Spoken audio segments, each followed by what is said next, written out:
Okay, my friends, it's worse than we thought it was, or worse than we thought it ever would be. The Trump administration cut off not just aid to Ukraine, but they cut off military intelligence sharing. And of course, the Russians are seizing on that. I've given this analogy before, and I think it's helpful right now to revise the analogy. So I've explained, like, when we gave aid to Ukraine, it was like there was a guy that runs into an alley just below your apartment, and he's being chased by three other guys, and he's outnumbered. He doesn't know what to do, and you're like, you know what? Hey, I have this baseball bat. Here, use this. And now it's equalized. Now he has a chance to fight these guys off. One has a bat, one has a chain, one has a knife, and now he's okay. So, but we've gotten to this weird place where now hey, you guys, you better stop that fighting down there. Hey, stop that fighting or else. And then we eventually get tired, go downstairs and say, give me my baseball bat back, because you're not stopping the fighting and you're making a lot of noise. And so you take it back, and now he's essentially without any weapon to defend himself. That's where we are right now. Ryan Macbeth explains it really well, and I'll get to that in just a moment. Here's first 1,150 Russians off the battlefield, 3 tanks, 23 armored fighting vehicles, 16 artillery systems, 72 vehicles and fuel tanks. That fighting number, the casualty rate, it's really interesting how February it was 1247. It's just below that, 1223 as an average for the first week of March, and February is much lower than January, which is lower than December. So the trend line of casualties has been dropping. Here's Ryan Macbeth talking about how it's now much more difficult for the Ukrainians to defend themselves. And here we're talking about airstrikes. On March 5th, 2025, the U.S. suspended intelligence sharing with Ukraine. Now, all of this means that Russian aircraft will be able to take off from bases inside Russia and essentially bomb Ukraine with impunity. Ukraine won't know when cruise missiles and glide bomb strikes are coming until these weapon systems actually enter Ukrainian airspace. And by that time, it's almost like it's too late. It will make it a lot harder for Ukraine to actually intercept these weapon systems, especially if they get such late notice and they're trying to move air assets to cover. It's a lot easier when you know they're coming. Okay, so that's where we are. And so, of course, the Russians are using that advantage that the Trump administration just handed them. Russian officials will likely take advantage of the suspension of U.S. military aid, this is according to the Institute for the Study of War, and intelligence sharing with Ukraine to spread a long-standing Russian information operation meant to falsely portray Russian victory is inevitable. We were talking about that. I'm just about to release a video with Constantine. He's showing me what they're actually saying and how they're saying it. So look for that video. The Kremlin welcomed Trump administration officials' recent comments as mischaracterizing Russia's illegal and unprovoked invasion of Ukraine as a proxy war. The Russian media portrayed the statement as an admission that the United States is a participant in the war. About that. But it's far worse than that, because they're also seizing on this lack of air or intelligence in order to have this. I have rarely seen a chart that looks like this throughout the war. Okay, there's 200 some odd air targets here. 25 of 35 KH-101s were shot down. 8 out of 8 Caliber cruise missiles were shot down. None of the Iskanders, none of the S-300 ballistic missiles, 1 of 8 KH-59-69 cruise missiles, and 186 out of 194 Shahed drones were shot down or suppressed. Fairly easy to shoot down the Shaheds in comparison, but they're overwhelming them. So Zelensky says this: last night, the Russian army carried out another massive attack on our energy infrastructure. Various facilities were targeted in several regions: Odessa, Poltava, Chernov, Ternopil. In total, the Russians used nearly 70 missiles, both cruise and ballistic, as well as almost 200 attack drones. Like this, the day after the Trump administration says, we're not going to share our intelligence with you, and you're cut off from aid. All of this was directed against infrastructure that ensures normal life. Today, F-16 fighters and Mirage aircraft provided by France were used to protect Ukrainian skies. In particular, the Mirages successfully intercepted Russian cruise missiles. The first step toward real peace must include forcing the sole source of this war, Russia, to stop such attacks against life. Yeah, we're at the wrong place when we're saying, you know what, you just don't want to have a peace agreement. No, we want the killing to stop here by the aggressor. Okay, let's move on. Here's the Mirage 2000 warplanes reportedly flew their first combat sorties. And if you go into the actual article, you see a few things that are of interest. The Ukrainian Air Force said that the Mirage fighters were used to shoot down incoming drones and missiles for the first time. We don't know how many, though. The Air Force said it detected 261 aerial threats overnight. Like, that's what they were up against. And additionally, 10 of those missiles failed to reach their target. So they shot about 35 of them down and another 10, so 45 out of the 60-ish. Okay, 60-ish, something like that. Russian forces launched a coordinated attack on Ukraine's energy and gas infrastructure overnight on March 7th, damaging facilities in at least 5 oblasts. And I'm not even going to worry about the civilian casualties, not because they're not important, but because those numbers will certainly change between now and later on in the day. Odessa region hit again. This is the 6th attack on its energy infrastructure in the past 2.5 weeks. Engineers are working on restoration. Okay, so this is the approximate route of the Russian missiles, mainly aimed for Ukraine's gas and energy infrastructure, and you can see that they're coming from all over, many different directions, and hitting a number of key places. Yeah, first moments after the Russian missile attack on Kryvyi Rih, police officers and doctors are rushing to help people looking for survivors. A woman screams with pain as rescuers drag her out of the rubble. That's Ukraine's reality. And we just cut off intelligence sharing with the Ukrainians.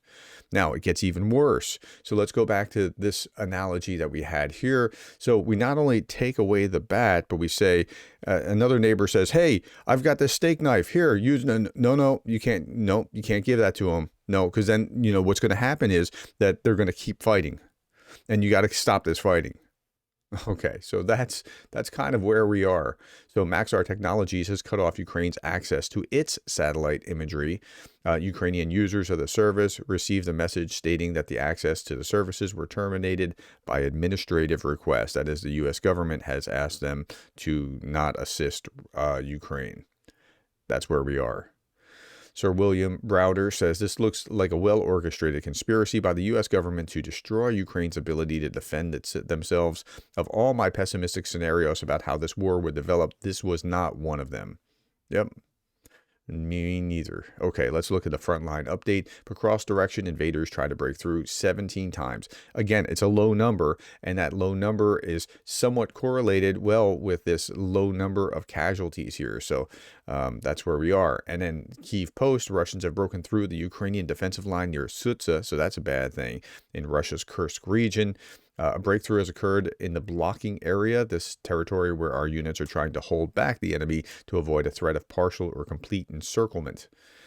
And then Institute for the Study of War says that Ukrainian forces recently advanced in the Pokrovsk direction, and Russian forces advanced in Kupiansk, Borova, Seversk, Pokrovsk, and Kharkiv directions. Now, that's interesting because when you look at something else, like we look at, let's see, Russian logistics near Pokrovsk have completely collapsed under relentless Ukrainian drone strikes. Okay, so it looks like they're winning, but it looks like they're losing. It's so hard to tell what's actually happening on the battlefield. Russian forces are now resorting to horses, donkeys, and even a camel to transport troops supplied to the front.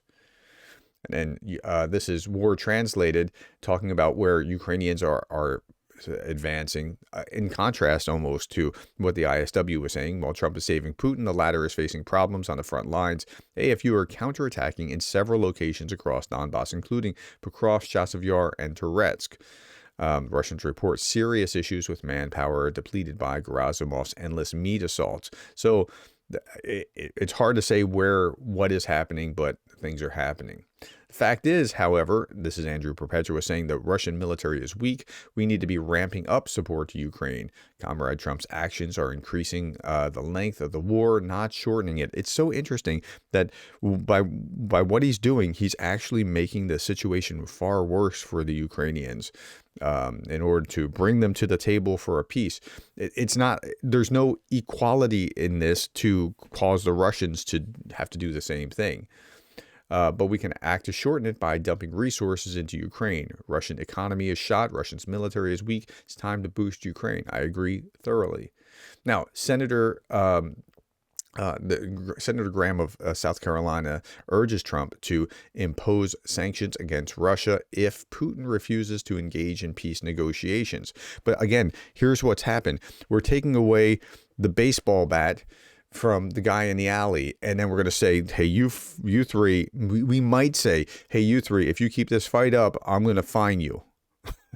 Right? I mean, that's the equivalent of what Senator Graham is asking for is sanctions, a fine. Senator Graham's statement came after Putin's statements that Russia would seek a peace settlement while refusing to give up territorial gains in Ukraine. Since last Friday, says Anton Gerashenko, the war in Ukraine has not subsided. There's no sign of Putin declaring his readiness for peace. At least through Donald Trump, there are no signs that on Ukrainian soil or in Ukrainian skies that's actually happening, according to Germany's defense minister, Boris Pistorius. Yeah, nothing has changed here with Putin. He's just going to keep going, and nothing's being done to restrain him while things are being done to restrain Ukraine.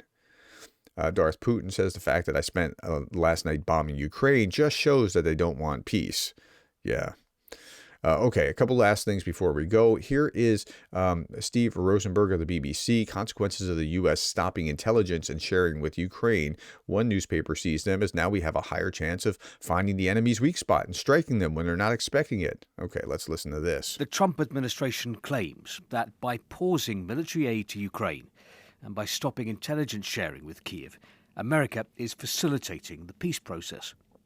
But from this article in today's Moskovsky Komsomolets, it seems that Russia views US pressure on Ukraine as a golden opportunity to make gains on the battlefield.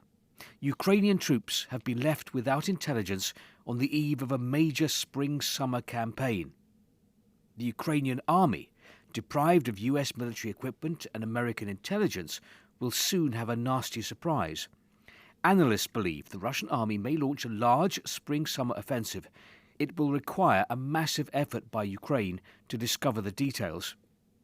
A Russian military analyst tells the paper, many analysts are sure that Russia is preparing big reserve forces, large units that will 100% advance in the spring-summer period. Right now it's the muddy season, but when the ground dries, we'll move. In the past, the enemy always discovered our plans beforehand. It was very difficult for us to conceal the movements of large troop formations. NATO saw everything with their satellites and transmitted all the information to the Ukrainian army by radio-technical means. Now we have a higher chance of finding the enemy's weak spot and striking when they're not expecting it. Yeah, so that's how the Russians are interpreting what's going on. They're seeing this as only advantage. Why would they want to stop? They can just press their advantage. Okay, this is the destruction of a Castor radar system worth at least $60 million. This is the after effect, and this is what it looked like beforehand. And that's kind of interesting to see. Here is a Russian ground vehicle struck by FPV drones. So this is a drone, ground drone being struck by FPV drone. So it's kind of interesting to see. You can see the FPV, little FPV drone going right toward it, like a beat. Yeah, there it goes. Okay, and here's our Ukrainian aircraft carrier. It's a waterborne carrier, and it's carrying FPV drones. And now you see the FPV drones lifting up from it and moving on toward its targets. Pretty cool to watch. Okay, last little bit, my friends. I'm just going to leave you with this image of this cat on this Jeep or this Hummer or whatever it is, just because. All right, that's all that I have, my friends. Thank you for your time, the likes, the shares, the subscribes, and thank you for being the kind of person that cares about Ukraine.